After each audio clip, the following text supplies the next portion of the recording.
16 मई शुक्रवार के दिन बहुत ही पावन पवित्र दिन पड़ने जा रहा है। अगर आप भी अपने जीवन में आने वाली समस्याओं से परेशान हैं, सफलता हाथ नहीं लग रही है और बार बार आपको असफलता का मुख देखना पड़ता है और मेहनत भी पूरी करते हैं, फिर भी उसका फल प्राप्त नहीं होता है, व्यापार नहीं चलता, नौकरी नहीं लग पा रही है, विवाह शादी में अड़चनें आ रही हैं और आप भी चाहते हैं कि यह सारी समस्याएं दूर हो जाएं, तो 16वें के दिन को बिल्कुल हाथ से न जाने दें। यह चतुर्थी का दिन है और जस्ट का महीना चल रहा है। बहुत ही पावन पवित्र महीना है। ऐसे में करके देखिएगा। मैं आपसे गारंटी देता हूं कि आपके जीवन की सारी समस्याएं पल भर में ही दूर हो जाएंगे और आप बन जाओगे दुनिया के धनवान व्यक्ति। जो भी आपके जीवन में दुख, समस्या, परेशानी, रोग, बीमारी होगी, सभी के सभी इस संकष्टी चतुर्थी के दिन इस दिव्य तुलसी के उपाय को करने से पूर्ण हो जाएंगे। दोस्तों, किसी कार्य को करने के लिए बैठते हैं, वह बनता नहीं है तो वह बनना प्रारंभ हो जाएगा। दोस्तों, जैसा कि आप सभी लोग जानते हैं कि 16 मई 2025 शुक्रवार के दिन यहां पर साल की सबसे बड़ी चतुर्थी का अत्यंत ही शुभ एवं मंगलकारी दिन पड़ने जा रहा है। हमारे शास्त्रों में ऐसी मान्यता है कि यह दिन भगवान श्री हरि विष्णु, गणेश जी एवं माता लक्ष्मी जी की पूजा एवं उनसे जुड़े कुछ विशेष उपाय करने के लिए होता है। साथ ही इस दिन पितृदोष से बचने के कुछ विशेष उपाय किए जाते हैं, जिसमें सबसे बड़ा उपाय तुलसी की मंजरी वाला उपाय है। वैदिक पंचांग के अनुसार एकादंता संकष्टी चतुर्थी व्रत 2025 शुभ मुहूर्त और चंद्रोदय का समय। पंचांग के अनुसार ज्येष्ठ कृष्ण पक्ष की चतुर्थी तिथि का प्रारंभ 16 मई को प्रारंभ होगा और 17 मई को समाप्त होगा। संकष्टी चतुर्थी के दिन चंद्रोदय रात में होगा, तो आप इस दिन माता तुलसी की बताए गए तरीके से पूजा करते हैं एवं धन प्राप्ति, कर्ज मुक्ति के लिए हमारे शास्त्रों में बताया गया इनमें से कोई भी एक उपाय कर लेते हैं, तो बस इतना करने से ही भगवान श्री हरि विष्णु और मां लक्ष्मी की कृपा पाई जा सकती है। इससे आर्थिक स्थितियों को सुधारने और जीवन के सभी कष्टों को दूर करने में भी मदद मिलेगी। ज्येष्ठ मास के कृष्ण पक्ष की चतुर्थी तिथि माता तुलसी और भगवान विष्णु की पूजा के लिए समर्पित मानी जाती है। शास्त्रों में ऐसा वर्णित है कि इस चतुर्थी तिथि पर माता लक्ष्मी की पूजा करने से और गंगा स्नान, दान पुण्य एवं तुलसी माता की मंजरी से जुड़े इस एक उपाय को करने से साधक को बेहद ही शुभ एवं श्रेष्ठ फलों की प्राप्ति होती है। वहीं जिन भी लोगों के घर परिवार में नेगेटिव एनर्जी का वास है, वैसे लोग इस चतुर्थी के दिन कुछ बेहद ही खास मगर सरल उपायों को करके नेगेटिव एनर्जी से छुटकारा पा सकते हैं। वहीं धन की प्राप्ति के लिए भी ज्येष्ठ महीने में पड़ने वाली इस चतुर्थी के दिन कुछ विशेष उपाय किए जाते हैं, जिनके बारे में हम आपको आज की इस वीडियो में बताने जा रहे हैं।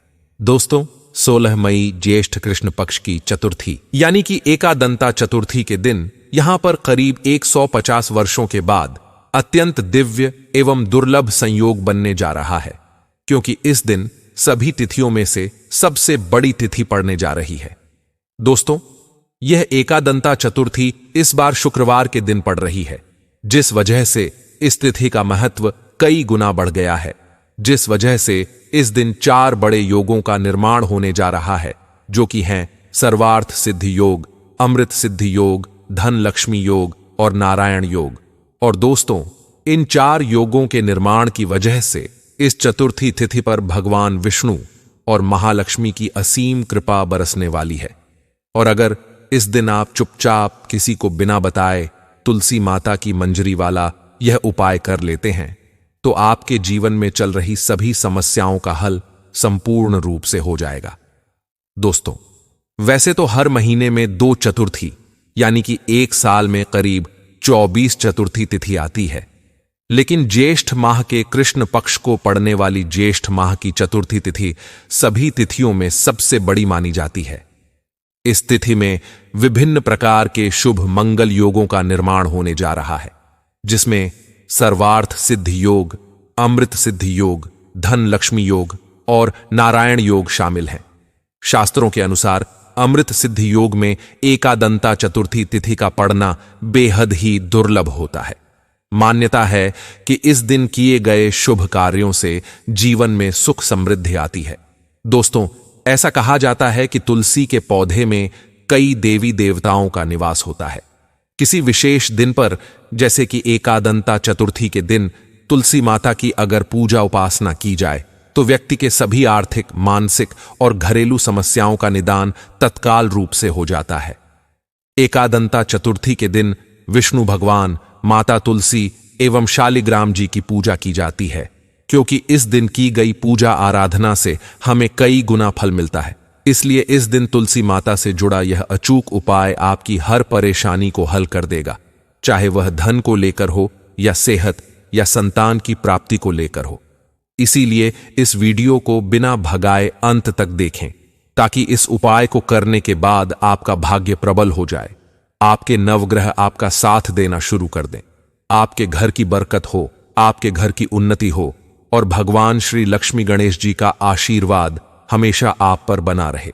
और अगर आप चाहते हैं कि श्री लक्ष्मी गणेश जी की कृपा से आपको जीवन की समस्त प्रकार की परेशानी से मुक्ति मिल जाए और श्री लक्ष्मी नारायण जी की कृपा हमेशा आप पर बनी रहे, तो दोस्तों, पूरी सच्ची श्रद्धा और पूरे विश्वास के साथ इस वीडियो को लाइक कर दीजिए और कमेंट बॉक्स में लिख दीजिए जय श्री लक्ष्मी नारायण। और इस वीडियो को आप जितने लोगों तक पहुंचा सकते हैं उतने लोगों तक पहुंचा दीजिए, ताकि और भी लोगों का भला हो सके। और दोस्तों, कमेंट बॉक्स में अपनी राशि भी डाल दीजिएगा। आपकी राशि के अनुसार कोई भी ऐसा उपाय होगा जिसे करके आप इस चतुर्थी तिथि के दिन लाभ पा सकते हैं, तो वह आकर हम आपके कमेंट के रिप्लाई में जरूर बता देंगे। लेकिन आपसे निवेदन है, वीडियो लाइक करना मत भूलिए। और अगर आप लोग हमारे चैनल दिव्या ज्योतिपुमन पर नए हैं तो हमारे चैनल दिव्या ज्योतिकॉन को सब्सक्राइब कर लेना।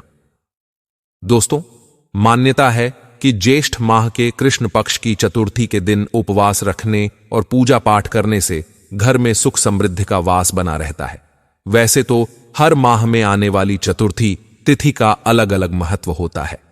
ऐसे ही ज्येष्ठ माह के कृष्ण पक्ष की चतुर्थी तिथि को हम साल की सबसे बड़ी तिथि में से एक के रूप में जानते हैं।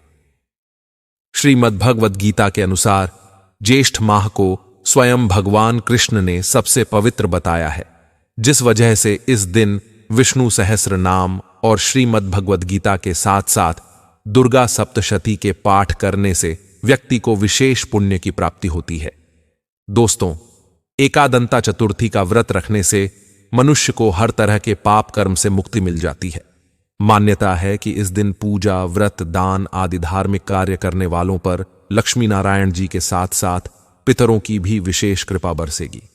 इसलिए दोस्तों, आप लोगों को भी इस दिन तुलसी मैया की मंजरी से जुड़ा यह विशेष उपाय जरूर कर लेना चाहिए, जिसके बारे में हम आपको बताने वाले हैं। दोस्तों, तुलसी एक ऐसा पौधा है जिसकी पूजा से बहुत ही चमत्कारी और बहुत ही शीघ्र लाभ प्राप्त होता है। भारतवर्ष में ही नहीं बल्कि संसार के लगभग अधिकांश देशों में तुलसी को पवित्रता की दृष्टि से देखा जाता है। अनेक औषधीय गुणों से भरपूर तुलसी का धार्मिक महत्व भी है। अनेक धार्मिक अनुष्ठानों और तांत्रिक प्रयोग में इसका उपयोग होता है। पुराणों में तुलसी को भगवान विष्णु की पत्नी होने का गौरव मिला है। इसी कारण तुलसी जगत जननी भी है। परमात्मा के अनेक दुर्लभ वरदानों में बरगद, तुलसी को अमृत का प्रतिरूप भी कहा गया है। जहां तुलसी का पौधा लगा होता है वहां ब्रह्मा, विष्णु, महेश यानी त्रिदेव का निवास होता है। और तुलसी की पूजा करने से बड़ा महापाप भी उसी प्रकार नष्ट हो जाते हैं, जैसे सूर्य के उदय होने पर अंधकार नष्ट हो जाता है। शास्त्रों के अनुसार जिन घरों में तुलसी का पौधा होता है उस घर में सुख, शांति और समृद्धि सदैव बनी रहती है। भगवान विष्णु और उनके अवतारों जैसे रामकृष्ण की पूजा और प्रसाद में तुलसी का पत्ता होना सबसे जरूरी माना जाता है, क्योंकि इसके बिना पूजा पूर्ण नहीं मानी जाती है। इन्हीं कारणों से सभी हिंदू परिवारों के घर आंगन में तुलसी का पौधा लगा होना जरूरी हो जाता है। और अगर आपके घर भी माता तुलसी विद्यमान है तो आपको उनसे जुड़े कुछ नियमों के बारे में पता होना अति आवश्यक है। दोस्तों, आप अपने परिवार के सुख, शांति और समृद्धि के लिए इस एकादंता चतुर्थी वाले दिन तुलसी मां को चुनरी अवश्य चढ़ाना चाहिए, जिससे आपको माता लक्ष्मी और श्री हरि विष्णु का विशेष आशीर्वाद प्राप्त हो सके। वहीं दोस्तों, कई सारे लोग अक्सर जाने अनजाने में तुलसी के पौधे से जुड़ी कई गलतियां कर देते हैं, जिसका कि उन्हें दुष्परिणाम भी भुगतना पड़ता है। जैसे कि कई सारे लोग अपने घर में तुलसी का पौधा लगा तो लेते हैं, लेकिन तुलसी मां को चुनरी नहीं उड़ाते, जिसके कारण उन्हें फलों की प्राप्ति नहीं हो पाती। हमेशा याद रखें, माता तुलसी को चुनरी अवश्य चढ़ाना चाहिए, क्योंकि तुलसी न केवल एक पौधा है, बल्कि यह हमारी मां के समान है। घरों में तुलसी को चुनरी उड़ाकर रखा जाता है, लेकिन इसका ध्यान कुछ लोग ही रखते हैं। आमतौर पर लोग तुलसी को लाल रंग की चुनरी उड़ाते हैं, लेकिन लाल मंगल का रंग है और तुलसी का कारक बुध है। बुध और मंगल मित्र नहीं है। बुध के अनुकूल ग्रह शुक्र और शनि हैं। इसीलिए तुलसी जी को सफेद, चमकीली, नीली या पीले रंग की चुनरी चढ़ाना अत्यंत शुभ होता है। कई लोग यह भी गलतियां करते हैं कि तुलसी की चुनरी काफी पुरानी हो जाती है या फट जाती है, लेकिन लोग उन्हें बदलते नहीं हैं। चुनरी बदलने के लिए लोग हमेशा एकादशी या पूर्णिमा तिथि का इंतजार करते हैं, तो कई लोग तो सीधा तुलसी विवाह का इंतजार करते हैं, लेकिन ऐसा करना बहुत ही गलत है। दोस्तों, जब कभी भी आपको ऐसी चुनरी मां तुलसी को हमेशा उड़ानी चाहिए। बगैर चुनरी के तुलसी माता अच्छी नहीं लगती। तुलसी मां नाराज होती है और आपको फलों की प्राप्ति नहीं हो पाती।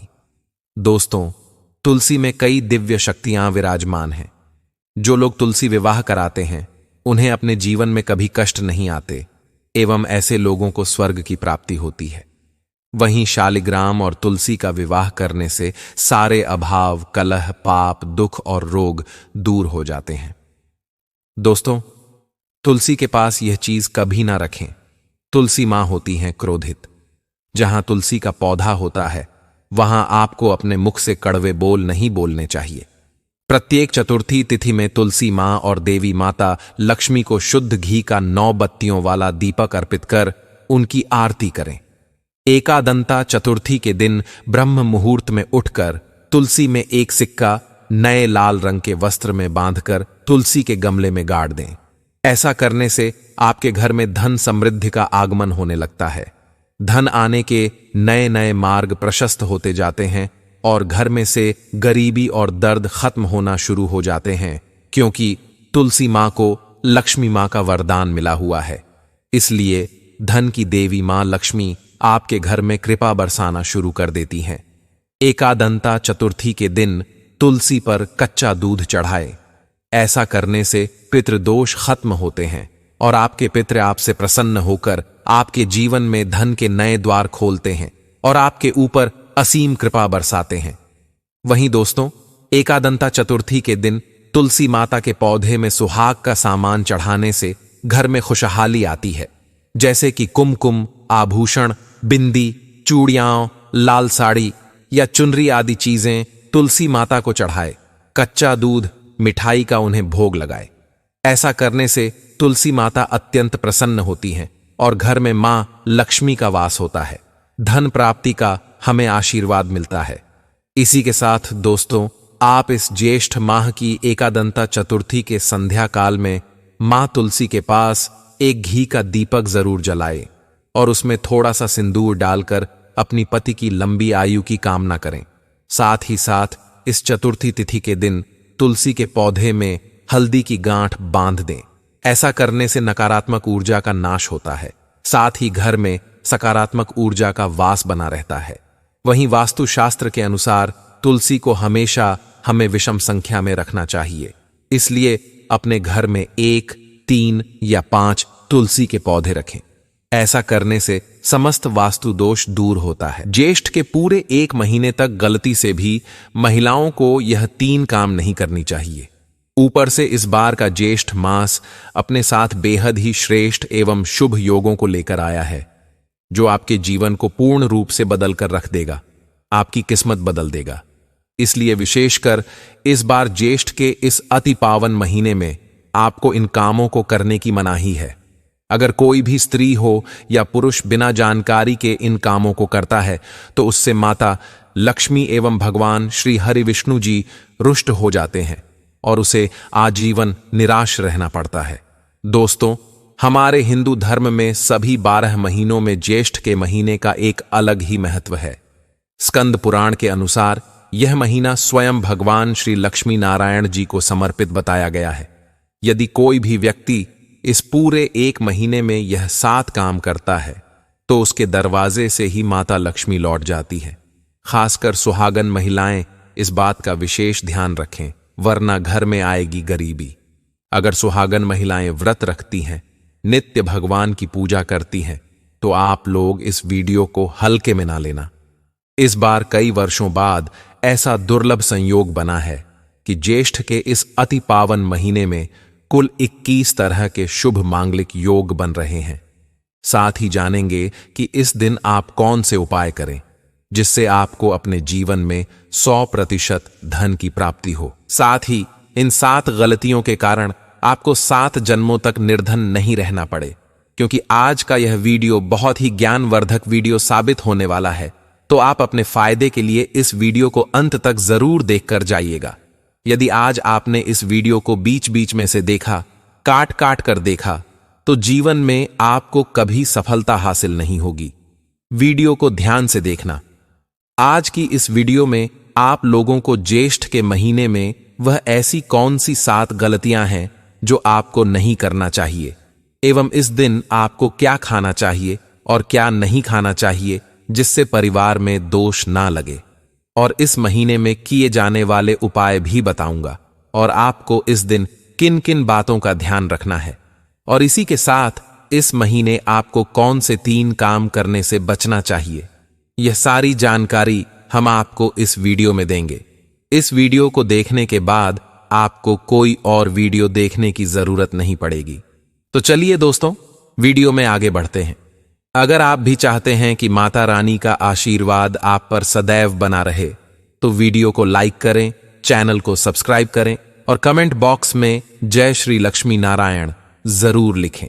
और अपने फायदे के लिए, अपनी गरीबी दूर करने के लिए इस वीडियो को पूरा देखकर जाना, तभी आपको लाभ की प्राप्ति होगी। दोस्तों, शास्त्रों के अनुसार ज्येष्ठ के महीने को सभी महीनों में सर्वश्रेष्ठ कहा जाता है, क्योंकि इस महीने में भगवान श्री हरि विष्णु और माता लक्ष्मी जी की पूजा करने से व्यक्ति को सभी भौतिक शुभ सुविधाओं की प्राप्ति होती है एवं सभी प्रकार के रोग, कष्ट, दुख, दरिद्रता से सदा के लिए मुक्ति मिलती है।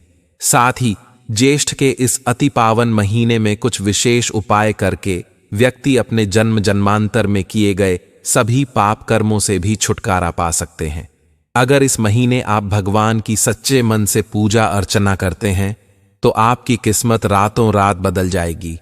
लेकिन जितना इस महीने में माता लक्ष्मी जी प्रसन्न होती हैं, उतना ही 3 काम करने से क्रोधित हो जाती हैं। धर्मशास्त्र में कुछ कार्यों को करने की मनाही होती है, जिसके बारे में शायद कम ही लोग जानते होंगे। दोस्तों, अक्सर देखा गया है कि कई लोग अपने घर में भगवान की खूब पूजा पाठ करते हैं, सारे व्रत त्योहार रखते हैं, लेकिन फिर भी उनके जीवन में कष्ट, दुख, तकलीफ, मुसीबतें आती ही रहती हैं, जिस वजह से कई बार हमारा विश्वास भी भगवान पर से डगमगाने लगता है। यहां तक कि कई लोग भगवान के अस्तित्व को भी मानने से इनकार कर देते हैं। लेकिन बहुत ही कम लोग यह बात जानते हैं कि हमारे जीवन में जो दुख तकलीफ आती है, जो मुसीबतें हमें आती हैं, वह हमारे ही द्वारा पिछले जन्म अथवा इस जन्म में किए गए पाप कर्मों का परिणाम है, जो हमसे जाने अनजाने में बने हैं। इसलिए भगवान ने हम मनुष्य के लिए ज्येष्ठ के महीने को सभी पाप कर्मों से निवृत्ति पाने के लिए ही बनाया है। इसीलिए इस महीने में सुख समृद्धि के लिए, अपने परिवार, अपने बच्चों की तरक्की के लिए सभी लोगों को भगवान श्री हरि विष्णु एवं माता लक्ष्मी जी की सच्चे मन से पूजा अर्चना करनी चाहिए। लेकिन शास्त्रों में यह भी बताया गया है, अगर कोई भी मनुष्य ज्येष्ठ के इस महीने में इन 7 कामों में से किसी भी एक काम को गलती से भी कर देता है, तो पूरे जीवन उसके द्वारा किए गए सभी पुण्य समाप्त हो जाते हैं, जिससे जीवन में धन का नाश होने की संभावना हमेशा रहती है। क्योंकि यह पूरा महीना श्री लक्ष्मी नारायण का होता है और हर व्यक्ति के घर में लक्ष्मी जी का होना बहुत जरूरी होता है, क्योंकि आजकल बिना माता लक्ष्मी की कृपा से जीवन अत्यधिक कष्ट से भरा हो जाता है। इसी के साथ जानते हैं कि इस महीने आपको क्या करना चाहिए, क्या नहीं करना चाहिए। सबसे पहले तो चलिए भक्तों, आपका ज्यादा समय बर्बाद ना करते हुए वीडियो को शुरू करते हैं। देखिए भक्तों, सबसे पहली बात तो यह कि हमारे हिंदू धर्म एवं प्राचीन ग्रंथों में इस महीने की महत्ता का वर्णन है। इस महीने सिर्फ एक दिन भगवान की सच्चे मन से पूजा पाठ करने से आपको एकादशी तिथि के बराबर पुण्य की प्राप्ति होगी। वही कोई व्यक्ति अगर रोज शास्त्रों में बताए गए इन उपायों को करता है एवं कुछ विशेष गलतियां करने से बचता है, तो यकीन मानिए दोस्तों, उस व्यक्ति के जीवन में फिर कभी कोई दुख, तकलीफ, रोग, शोक का स्थान नहीं रह जाता और व्यक्ति जन्म मृत्यु के बंधन से मुक्त हो जाता है। इस महीने भगवान आप पर प्रसन्न हो गए तो आप मान के चलिए कि आपके जीवन का कायाकल्प हो जाने से कोई नहीं रोक सकता एवं ऐसे व्यक्ति मरणोपरांत बैकुंठ धाम को प्राप्त होते हैं। शास्त्रों के अनुसार इस अत्यंत ही पुण्य एवं मंगलकारी महीने पर कुछ ऐसे कार्य हैं जिनको करना वर्जित बताया गया। ऐसा करने से व्यक्ति को जीवन में कई तरह की परेशानियों का सामना करना पड़ता है और भगवान विष्णु की नाराजगी, माता लक्ष्मी की नाराजगी का भी सामना करना पड़ता है। आइए जानते हैं कि ज्येष्ठ के इस अति पावन एवं पवित्र महीने में कौन से कार्य हैं जिनको भूल कर भी नहीं करना चाहिए। तो दोस्तों, सबसे पहला कार्य जो है वह माता तुलसी से जुड़ा हुआ है। जी हां दोस्तों, तुलसी जो हम सभी सनातनी भाई बहनों के घरों की शोभा होती है, इन्हें माता लक्ष्मी का प्रतिरूप भी कहा जाता है। भगवान श्री हरि विष्णु एवं उनके अवतारों को तुलसी के पत्ते अवश्य ही अर्पित किए जाते हैं, लेकिन इस बात का आपको विशेष रूप से ध्यान रखना चाहिए कि रविवार, मंगलवार, शुक्रवार, एकादशी, पूर्णिमा एवं अमावस्या के दिनों में आप या आपके परिवार के कोई भी सदस्य तुलसी मां के पत्तों को ना तोड़ें, ना ही उन्हें स्पर्श करें। साथ ही साथ विशेषकर एकादशी, रविवार एवं मंगलवार के दिन तुलसी माता में जल भी अर्पण नहीं करना चाहिए, क्योंकि इन तिथियों में माता तुलसी भगवान श्री हरि विष्णु जी के लिए व्रत रखती हैं और तुलसी माता में आपका यह जल चढ़ाना माता तुलसी के व्रत को खंडित कर देगा, जिस वजह से आपको पुण्य की जगह माता के क्रोध का सामना करना पड़ सकता है। साथ ही साथ महिलाएं भूलकर भी बाल खोलकर तुलसी मैया की पूजा ना करें, क्योंकि जो स्त्री बाल खोलकर भगवान की पूजा करती है उसे पुण्य की प्राप्ति नहीं होती। इससे उल्टा आपको दोष लग सकता है। इसके अलावा अगर आप तुलसी माता में जल अर्पित कर रहे हैं तो इस बात का ध्यान रखें कि जल आपको सूर्योदय से पहले एवं सूर्यास्त के बाद नहीं देना है एवं शाम के समय में हर रोज तुलसी माता के सामने एक दीपक जरूर प्रज्वलित करें। चलिए जानते हैं दूसरी गलती के बारे में, जिसे कि हमें ज्येष्ठ के महीने में नहीं करना चाहिए। हमारे धर्म शास्त्र में स्पष्ट लिखा हुआ है कि ज्येष्ठ का संपूर्ण महीना स्वयं भगवान श्री हरि विष्णु, माता लक्ष्मी जी एवं भगवान हनुमान का होता है। ऐसे में यदि कोई भी व्यक्ति गलती से भी इस महीने में मांस मदिरा का प्रयोग करता है तो व्यक्ति 7 जन्मों तक वंशहीन हो जाता है और ऐसे लोग आकस्मिक दुर्घटना के शिकार भी हो सकते हैं। इसीलिए इस महीने में महिलाएं एवं पुरुष घर में तामसिक चीजों का प्रयोग ना करें और ना ही अपने घर के किसी भी सदस्य को करने दें। ठीक है ना? चलिए दोस्तों, अब हम जानते हैं तीसरी गलती के बारे में, जिसे कि आपको इस पूरे महीने भूल कर भी नहीं करनी चाहिए। तो देखिए दोस्तों, ज्येष्ठ माह में व्रत रखने के महत्व को बहुत ज्यादा बताया गया है। पूर्णिमा के दिन व्रत रखकर भगवान श्री लक्ष्मी नारायण एवं हनुमान जी की पूजा आराधना करने से व्यक्ति को श्रेष्ठ पुण्य फलों की प्राप्ति होती है। लेकिन शिव महापुराण में कुछ खास लोगों के बारे में बताया गया है जो यदि पूर्णिमा का व्रत रख लेते हैं तो इसका खामियाजा उनके पूरे परिवार को भुगतना पड़ सकता है।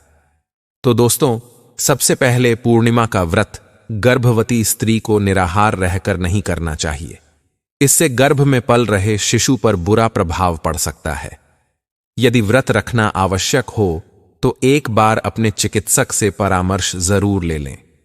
वहीं दोस्तों, दूध पीते बच्चे एवं दवाइयों पर निर्भर बुजुर्ग लोगों को भी पूर्णिमा का व्रत नहीं रखना चाहिए।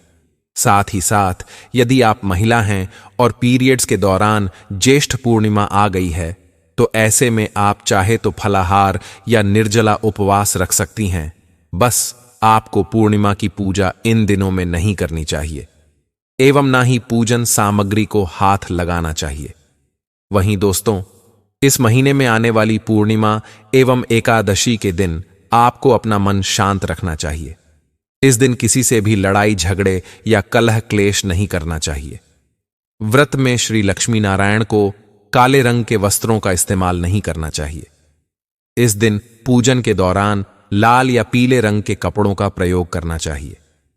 साथ ही साथ दोस्तों, आपको अपने घर के मुख्य द्वार पर कभी भी जूते चप्पल नहीं रखने चाहिए, झाड़ू भी नहीं रखनी चाहिए। अगर कोई व्यक्ति अपने घर के मुख्य द्वार पर अगर झाड़ू रख देते हैं या फिर चप्पल रख देते हैं, तो माता लक्ष्मी तुरंत वापस लौट जाती है और माता लक्ष्मी क्रोधित अवस्था में लौटती हैं। और जिस घर में मां लक्ष्मी प्रवेश ना करें, ऐसे घर में उनकी बड़ी बहन दरिद्रता प्रवेश करती है। आपने जरूर देखा होगा कि लगभग हर एक मनुष्य अपने घर के मुख्य द्वार पर नींबू और जो हरी मिर्च होती है, ये टांग करके रखते हैं। लेकिन क्यों रखते हैं? इसको टांगने का कारण क्या है? तो देखिए दोस्तों, नींबू और हरी मिर्च दरिद्रता का आहार है और जब उनको अपना आहार मुख्य द्वार पर ही मिल जाएगा, तो उन्हें आपके घर के अंदर आपके रसोई में प्रवेश नहीं करेंगे। इसीलिए यह भी कहा जाता है कि नींबू मिर्ची टांगने से दरिद्रता घर में नहीं आती। आप में से अधिकतर लोग यह भी पूछते हैं, घर में लक्ष्मी क्यों नहीं आती? तो देखिए, जिन घरों में लोग महिलाओं का अपमान करते हैं, ऐसे घर में कभी भी लक्ष्मी नहीं आती। दूसरा, जिस घर में खंडित मूर्ति की पूजा होती है, अधिकतर लोग जो हैं खंडित मूर्ति की पूजा करते रहते हैं, लेकिन जिस घर में खंडित मूर्ति होती है, वहां कभी भी देवी देवता वास नहीं करते। तो चलिए दोस्तों, अब हम जान लेते हैं कि ज्येष्ठ के दिनों में और कौन से कार्य ऐसे हैं जिन्हें आपको नहीं करने चाहिए। लेकिन उससे पहले दोस्तों, आप लोगों से हाथ जोड़कर रिक्वेस्ट है कि हम आप लोगों के लिए जो भी वीडियो बनाते हैं, उसमें हमें बहुत मेहनत लगती है।